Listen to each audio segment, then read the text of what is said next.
multiplication and division are opposites of one another, just as addition and subtraction are opposites. So it's important that we're able to complete a lot of different kinds of division problems since they're so closely related to multiplication. Now, just as we did in our lesson on multiplication of whole numbers, let me take a few moments here to discuss what division of whole numbers really means. If I ask you to calculate 18 divided by 3, what am I really asking you to do? Well, imagine that I have 18 identical pieces of hard candy, and I want to give them out evenly to 3 different people.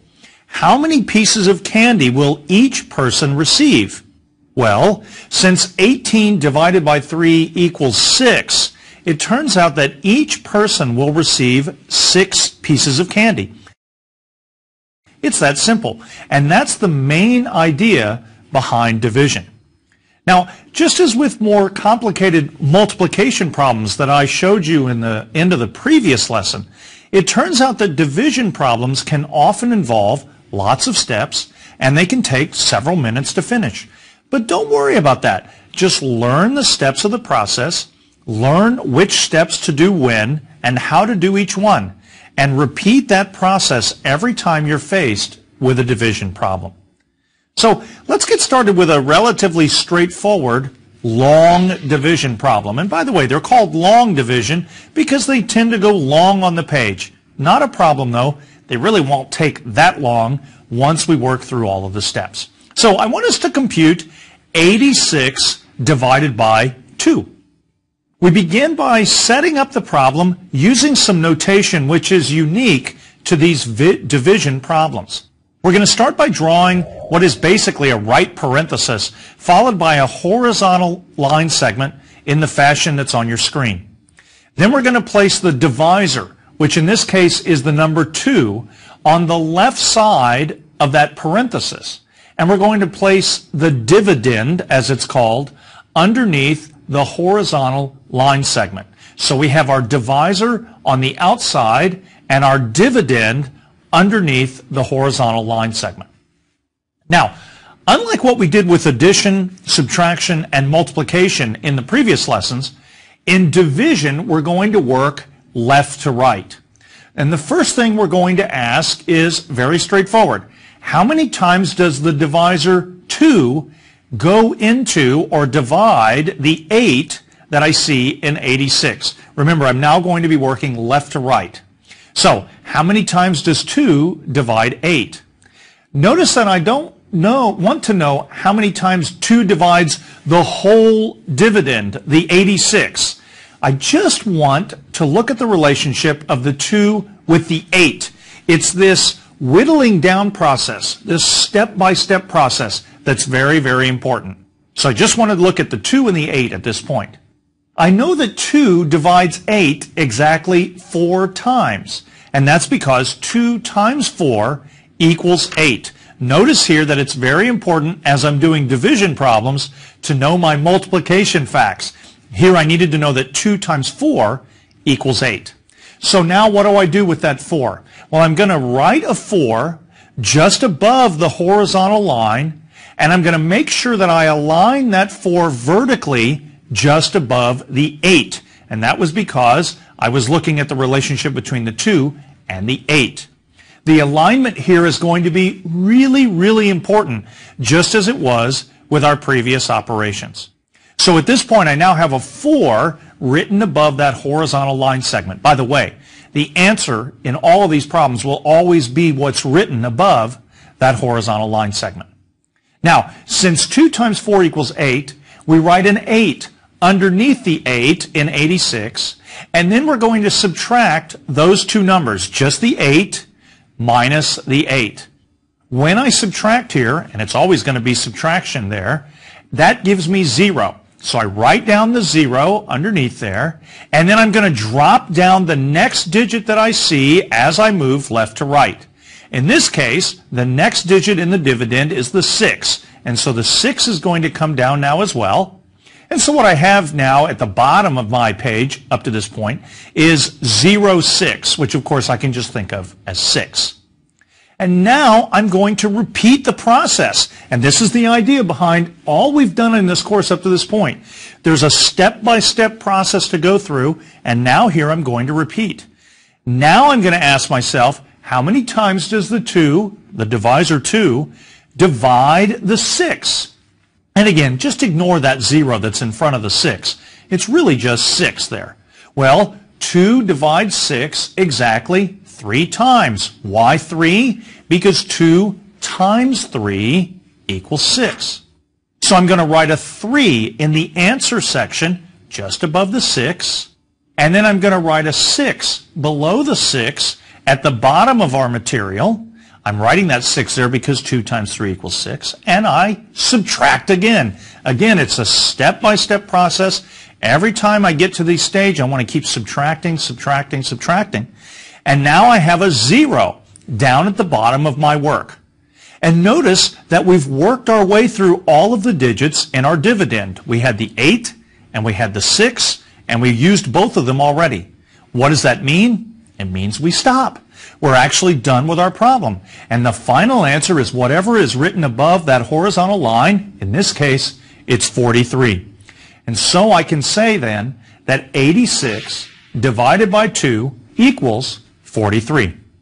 Now this is really great if you think about it, but I'd really like to think, how can I check to make sure I got the right answer? It's always important to think about whether our answers are correct.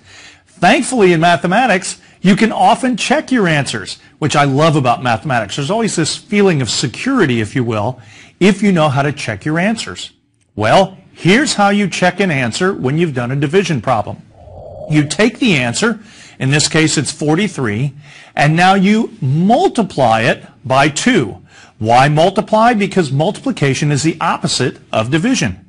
And if we've done our work correctly, 43 times 2 gives us 86, which was the original dividend.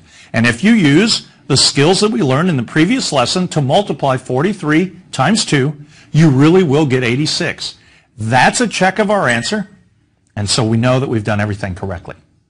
Now, by the way, there's one more vocabulary term that we need to remember in these division problems. I've talked about the divisor, which was the 2 in the previous example, and the dividend, which was the 86 in the previous example. Here, the answer that we got, 43, has a special name. It's called the quotient of the 86 over 2. The quotient is the quantity that we obtain by dividing a dividend by the divisor. So the answers we're going to get in these long division problems are actually known as quotients. And I wanted to mention that to you just in case you saw that word in a textbook or some other source as you were working through these kinds of problems. Now, let's move to another straightforward example just to make sure we're confident with the steps that are going on. If you're already confident, why don't you try this example yourself and then check back with me to see if you got the right answer. Let's calculate 897 divided by 3. Okay, just as before, we're going to begin by setting up the problem very carefully. We're going to write that parenthesis. We're going to write that horizontal line. We're going to put our divisor of 3 outside of the parenthesis, way over to the left. And we're going to write that dividend, 897, underneath the horizontal line. And then we're going to start working our way one step at a time. Now, as before, we're going to ask ourselves, how many times does the 3, that's the divisor, go into the 8? I'm not going to ask how many times it goes into 897. It's too much to do at once. But I can just check how many times does 3 go into 8. Well, you might say to me, wait a minute, 3 doesn't divide 8 evenly. So it's going to mess us up, right? No. Actually, everything is going to work out fine. I don't need the 3 to divide the 8 evenly. I just need to know how many 3's can I take out of 8. You could even think of it this way. How many 3's can you subtract from 8? Well, the answer is 2, because 3 times 2 is 6, which is less than 8, and 3 times 3 is 9, which is too much. So I know that 3 will go into 8 2 times. So I'm going to write that 2 above the 8 on that horizontal line segment, which is basically my answer section. Now, 3 times 2 is just 6, so I'm going to write a 6 below the 8 because that 3 times 2 equals 6. Now, do you remember what I do at this stage? That's exactly right. I'm going to subtract. And when I subtract 8 minus 6, I'm going to have 2. Now, let me just point out, in this problem alone, we've used a little bit of multiplication and we've used some subtraction. So this mathematics is still building on itself as we go one step at a time through these new kinds of problems. Now, we've subtracted, we have a 2. What's the next thing we're going to do? We're going to drop down the next digit in our dividend, which we haven't looked at yet. In this case, that's the 9. So I'm going to drop down the 9 next to the 2, and at the bottom of my work, I should now have a 29. Notice again, neatness and being careful with my alignment is going to be very important as I work through these problems. Now I have a 29 at the bottom of my work, and now I go through the same step again. How many times can 3 come out of 29? Or how many times does 3 divide 29? Well, there's going to be 9 times that 3 can come out of 29 because 3 times 9 is 27, which is less than the 29. But 3 times the next number up, or 3 times 10, is 30, which is more than 29. So now I'm going to work with the 9 in the 3 times 9. There are 9 3's in the number 29. Let's write that 9 above the 9 in the dividend, and that's going to be part of my answer. And then I'm going to write a 27, since 3 times 9 is 27, underneath the 29 at the bottom of my work. And now I look at the bottom of my work. What do? I subtract again. 29 minus 27 is equal to 2. So I drop that down at the next line, if you will, of my work, and I have a 2. Now what do? I go to the dividend again and look for the next digit that has not been used yet. The 8 has been used and the 9 has been used, but the 7 has not. And so I drop my 7 down to the bottom of my work, and that means at the bottom I now have 27. You see why these are called long division? The work starts to get long. It's not complicated, but it is kind of long as we work through the steps. And now we ask the same exact question again. How many times does 3 go into 27? Well, here, 3 goes into 27 exactly 9 times, because 3 times 9 is 27. And so, above the 7 that I have in 897, I'm going to write a 9 in the answer section. Since 3 times 9 equals 27, I'm going to write a 27 at the bottom of my work again, and I'm going to have 27 minus 27. Again, I have to do the subtraction, and I'm down to an answer of 0 at the bottom, if you will, at the bottom of my work. Now, notice that we've used all of the digits in the dividend, the 8, the 9, and the 7. And we have this 0 at the very bottom of our work. And that is a hint that we are done, that we need to stop at this point, and we actually know our answer. Our answer is 299. That's what's in the answer section at the top. And so I can say that 897 divided by 3 equals 299. And that means, in a really crazy sort of way, if I were to take 897 identical pieces of hard candy and give them to 3 different children and give them each as much as possible, then each child will receive exactly 299 pieces of candy. Of course, I'd have to deal with a big dental bill at that point, but I don't want to think about that at this point. That's just one interpretation for that division problem. Now, how do we check our answer to see if it's correct? Well, the way to do that is to multiply the answer, the quotient, 299, by the divisor 3. And if you go back to our previous lesson and you check 299 times 3, you will get 897 if you just work through the steps. And that was the original dividend. And that tells us, without a doubt, that we've done that long division problem correctly. Now, I'd like to look at a slightly larger example just to make sure that we can work through these steps one step at a time to calculate these kinds of division problems. So here's the example.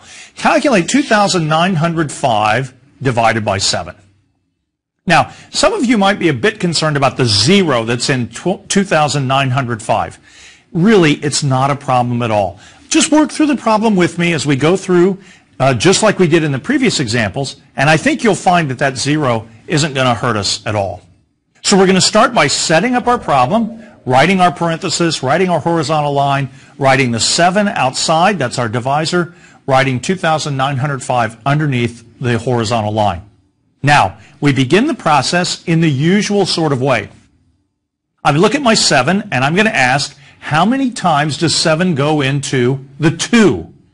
Well, actually 7 is bigger than 2, and so I feel a little stuck here. I don't see what to do. Well, I'm not stuck at all. What I do is I say to myself, how many times does 7 not just go into 2, but how many times can it go into 29? I'm going to use the first 2 digits of my dividend if I need to, because the 7 was too big for the 2 in the first place. So how many times does 7 go into 29? Well, there are 4 7s in 29, because 4 times 7 is 28, which is smaller than 29, but 5 times 7 is 35, which is too big compared to 29. And again, notice how I've got to be able to do these multiplication facts on the fly. I need to be able to do them quickly in order to handle these long division problems. Okay, there are 4 7s in 29, and so I'm going to write a 4 above the 9 in 2,905, and I'm putting it above the 9 because I used that 9 to write down 29, if you will. Okay, and now I'm going to write a 28 underneath the 29. Where does the 28 come from? It's 4 times 7 equals 28. Now what do? I subtract. I subtract all the time when I get to this stage. 29 minus 28 is just 1. So I leave that 1 there, and then I drop down the next digit in the dividend.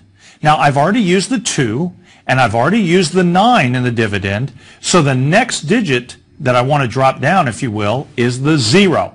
And that's what I drop down. And now at the bottom of my work, I have a 10. No problem at all. And now I'm going to ask the same question that I've asked before.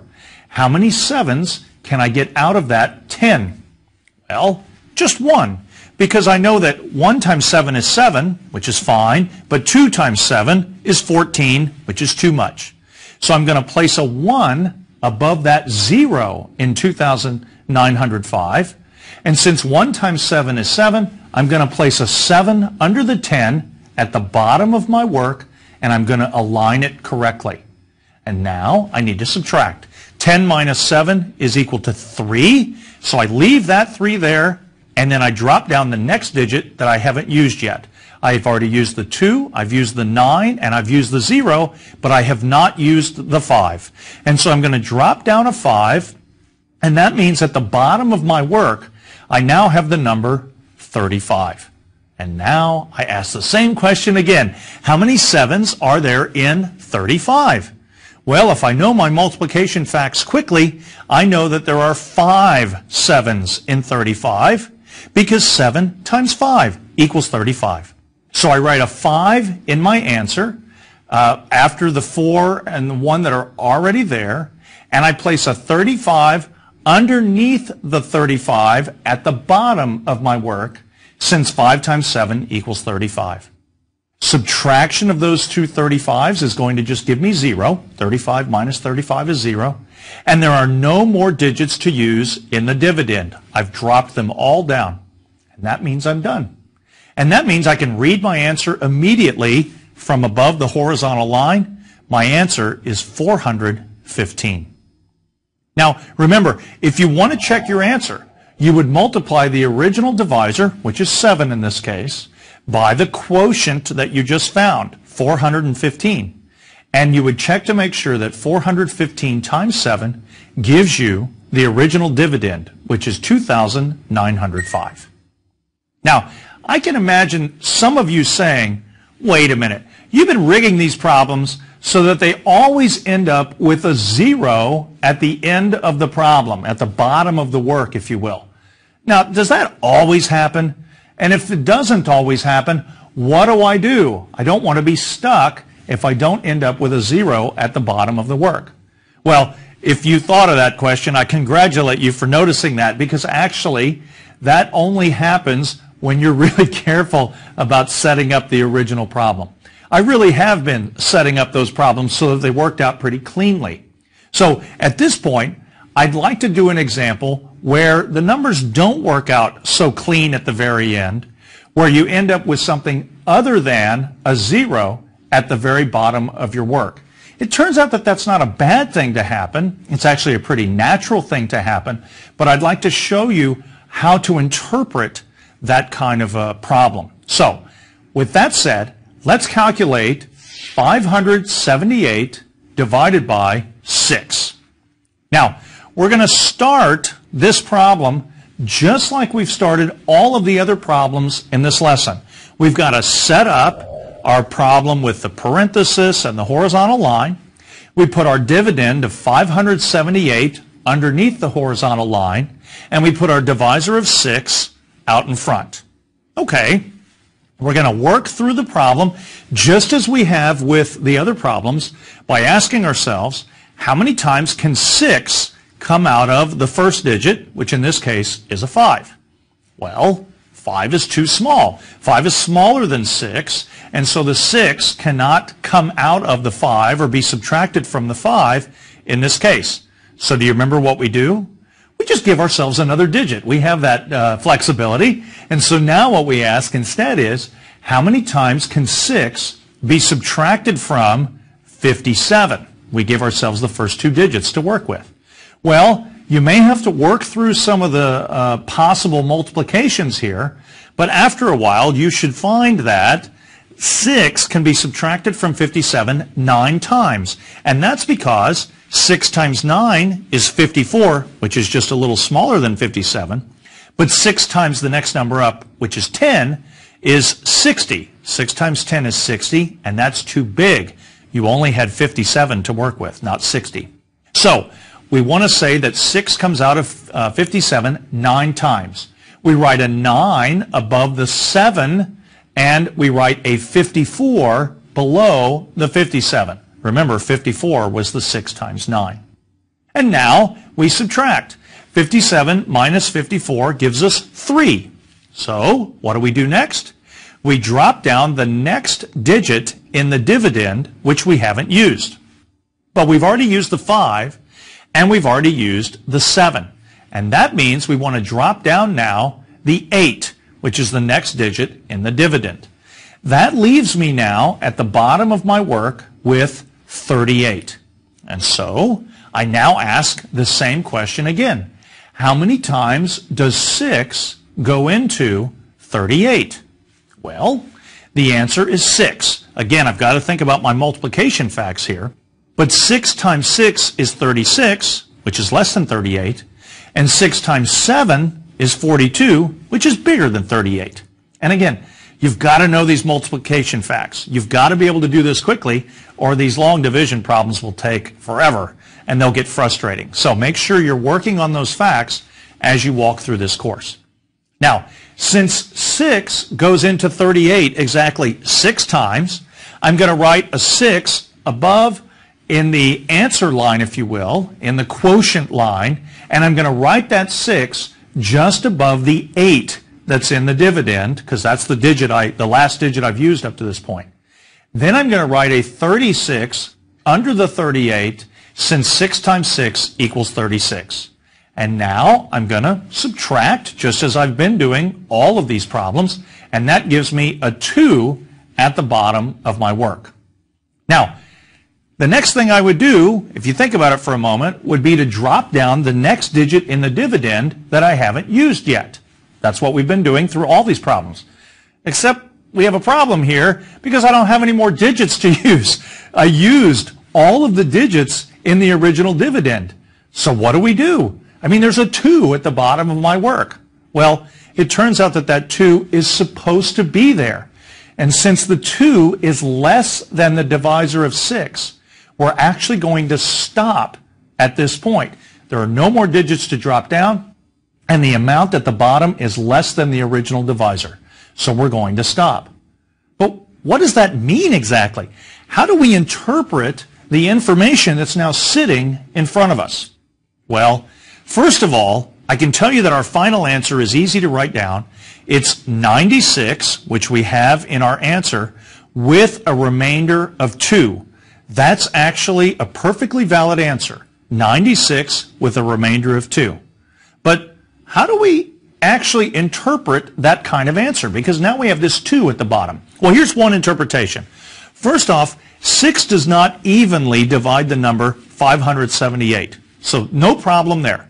But to use our candy analogy, we could say something like this. If I had 578 identical pieces of hard candy, and I distributed them evenly to 6 children, then each child would receive exactly 96 pieces of candy. Okay? But then, there's a little twist here.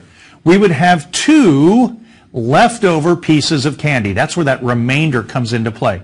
I'm not sure what we would do with those 2 pieces of candy if we were trying to give each child the same amount. And so the 2 pieces are sort of like leftovers, if you will. Other than that, we could divide up the candy evenly amongst the children by giving them each 96 pieces. You and I might have to split those other 2 pieces, which would be sort of the extras.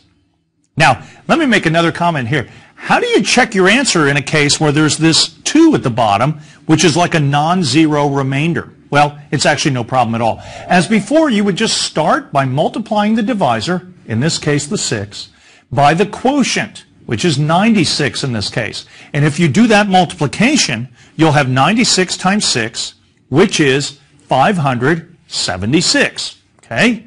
Now what you do to finish is you add that extra remainder in to see if you get the original dividend. And if you take the 576 plus the 2, which was that remainder, you get 578, and that was the original dividend, and that is how you confirm that you've done the problem correctly. Now, we're definitely going to spend some more time on these kinds of problems, and in fact, I would like to show you one last problem where we have a little more of a difference in the divisor, if you will, but I want to make sure that you continue to think about long division for a while. So we're going to talk about division later on with fractions and decimals as well. But to close out this lesson, I'd like to show you one more example where we work through a long division problem. Actually, it won't take that long, but there is a new twist in this example. So let me show it to you here. I would like to divide 276 by the number 12. Now, what's different about this problem? Well, I'm giving you a divisor now that actually has 2 digits. That would be the number 12 in this example. Now, you might say, well, I can't do that. Actually, you can. It's really not a problem at all. It's the same as the other kinds of problems, and so let's work through it together. You set up the problem, draw your parenthesis, draw your horizontal line, put the 276 under the horizontal line, and put that 12, that's your divisor now, out to the left. And now you just work through the steps. 12 goes into the 2 how many times? Well, the 2 is too small. So you give yourself another digit. 12 goes into 27 how many times? 12 can be subtracted from 27 exactly 2 times. And so we're going to write that 2 above the 27, above the 7 in 27. We've got to get our alignment correctly. And then we're going to take 12 times 2. This is where knowing your facts up to 12 times 12 can be very helpful. 12 times 2 is 24. So we're going to put the 24 down below the 27, and we're going to do what operation? We're going to subtract. 27 minus 24 is equal to 3. Now what do we do next? We take the next digit in our dividend and we drop it down. Well, we've already used the 2, we've already used the 7, so all we have left is the 6. We drop that 6 down, and now we have 36 at the bottom of our work, and we ask ourselves, how many times does the 12 go into or divide the 36? Well, if you know your multiplication facts, you know pretty quickly that 12 times 3 equals 36. So we're going to write that 3 up above the 6 in the dividend, and we're going to have a 3 in our answer section 12 times 3 is 36, so we put a 36 at the bottom of our work. 36 minus 36 is 0, and we have no more digits to drop down because we used the 2, the 7, and the 6 already, and we have our final answer. Our final answer is that 276 divided by 12 is exactly equal to 23 with 0 remainder. Now, over the last few lessons, we've taken the time to review how the operations of addition, subtraction, multiplication, and division work with whole numbers. These are important skills to build, so I encourage you to make sure that you have these down pretty solidly before you move forward. Once you're ready to do so, I invite you to join me for the next lesson as we take an introductory look at fractions. I look forward to talking with you then.